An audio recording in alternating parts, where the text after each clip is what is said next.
Bonjour et bienvenue, ma communauté et au nouveau sur la chaîne. Ici, l'on parle de trucs et astuces avec le domaine informatique. Je suis Eric, technicien en micro-réseau, hardware et software. Tu veux booster ton ordinateur? Tu entends parler souvent de SSD, mais tu ne sais pas lequel choisir. Tu t'es posé même la question, c'est quoi la différence entre les SSD SATA, les NVMe version 3, version 4 et version 5? Ne t'inquiète pas, je t'explique tout simplement et rapidement. Donc, pourquoi un SSD? Un SSD, c'est solide.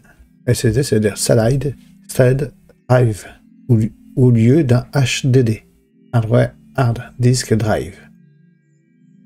Hard Disk Drive, c'est l'ancêtre de HDD, donc. C'est un disque dur mécanique traditionnel avec un plateau rotatif et une tête de lecture. C'est des vieux disques durs qui sont toujours d'actualité, d'ailleurs, pour certains, moins chers et plus de capacité. Le SSD, mais plus lent, plus facile et fragile et plus bruyant. L'usage le plus souvent de ces disques-là, c'est le stockage massif, par exemple film, photo, sauvegarde. Un SSD, donc on peut le voir sur plusieurs façons différentes. Un SSD, comme on peut le voir ici, soit c'est un NVMe, pas NVMe, mais M3 qu'on branche sur la carte mère. Et là, les deux autres, c'est en mode SATA. Les branches. Donc, le SSD est un disque dur de stockage rapide et silencieux qui utilise de la mémoire flash, comme une clé USB. Il n'y a aucune pièce mécanique, ce qui le rend plus résistant au choc et beaucoup plus rapide qu'un disque dur classique. L'usage le plus souvent qu'on en a, c'est démarrer rapidement les jeux, montage, vidéo et logiciels. On peut le voir sur cette autre slide. Vous avez donc le SATA, comme je disais, M2, M2 PCI. Vous voyez, ça, c'est le M2 qu'on branche dessus. Il peut être relié, il y a des SATA comme ça, pas les SATA, mais des SSD N2 ou NVMe, qui utilisent la puissance du PCI Express, PCIe. On va faire une comparaison des puissances, des rapidités. Donc, la capacité donc d'un SATA, vous pouvez le voir, c'est plusieurs types de SATA. Donc le SATA Serial ATA, donc le SATA, on peut voir SSD SATA, est une interface de connexion entre un disque SSD ou HDD et la carte mère de l'ordinateur. Vous savez, c'est les câbles, les petits câbles SATA. Là, si vous voulez, je vous mettrai dans le descriptif un lien. Vous pouvez voir ces câbles-là et sur mon site web, je peux voir aussi ça. C'est le type de câble de connexion qui transfère les données. C'est plus petit, c'est noir le plus souvent, ils sont noirs. Et plus lent que les nouvelles interfaces comme le NVMe PCI Express,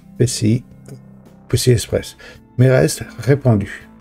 Exemple, un SSD SATA est plus lent qu'un SSD NVMe, mais plus rapide qu'un HDD. C'est aussi le remplacement des vieux disques durs IDE, donc les HDD, et EIDE, malgré les performances à leur début qui étaient de 550 mégaoctets par seconde, comme vous pouvez le voir marqué. Reste toujours utile aujourd'hui dans le domaine de la bureautique principalement. On peut le voir sur la bureautique, 500 mégaoctets par seconde. Si on tape dans SSD NVMe PCI Express 3, donc PCI Gen 3, on voit qu'on monte à 3500 mégaoctets par seconde, donc on l'utilise pour les gaming et multitâches. Et pareil pour les SSD NVMe de la version 4, là on monte à plus de 7000 mégaoctets par seconde. Là c'est utilisé surtout idéal pour la création des gros jeux. Vous pouvez voir, comme je vous dis, vous voyez, la NVMe version 3, 4, voire même 5, non volatile à Memory Express. C'est ça NVMe. C'est non volatile Memorize Express. Est arrivé donc le NVMe. Il est une capacité de protocole, un protocole plutôt, de communication ultra rapide, conçu pour les SSD modernes, qui utilisent l'interface PCI Express, PCIe, et non SATA. Là, comme vous pouvez voir, c'est ce que je vous ai fait voir tout à l'heure, sur les slides précédents. Si on revient en arrière sur le slide précédent, c'est ça. Là, c'est le ça, c'est des NVMe.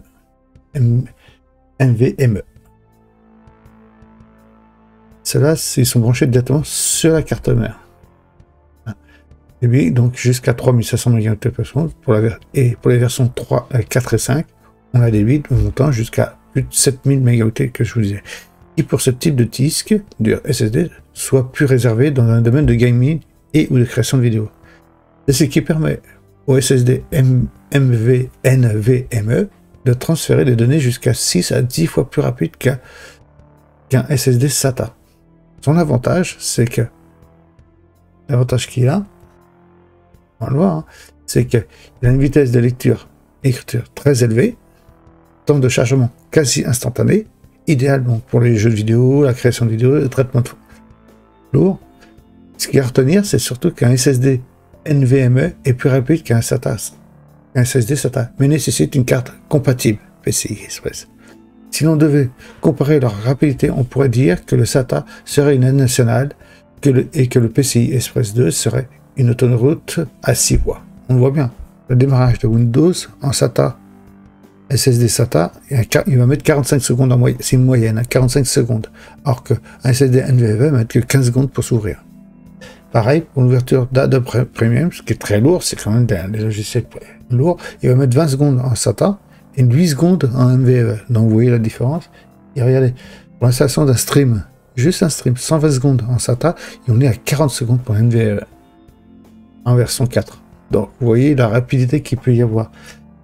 C'est plus pratique parce que pourquoi? Parce qu'il utilise la fonction PCI Express qui est très rapide par lui-même. Et la PCI Express est liée le plus souvent à côté, pas loin du processeur et de la mémoire vive. Donc ça va très vite. Il n'y a pas le goulet d'étranglement. On appelle ça le goulet d'étranglement vis-à-vis du câble. Il n'y a pas cette fonction-là. C'est plus fluide, plus rapide. C'est pour ça. Une capacité plus rapide. Peut-être que plus tard, dans l'avenir, il y en aura d'autres. Voilà. Donc, vous savez comment choisir le type de SSD pour vos besoins. Entre SATA, pour l'essentiel, hein, les NVMe PCI Express version 3 pour les conforts et le PCI Express, le PCI de version 4 pour les pros ou pour les gamers, pour les gros gamers. Vérifiez toutefois quand même que votre carte mère soit compatible. Merci pour celles et ceux qui sont restés jusqu'au bout de cette vidéo et n'hésitez pas à me laisser des commentaires, à me laisser un pouce bleu et à vous abonner à ma chaîne pour ne rien manquer. Au revoir et merci. À une prochaine. Merci.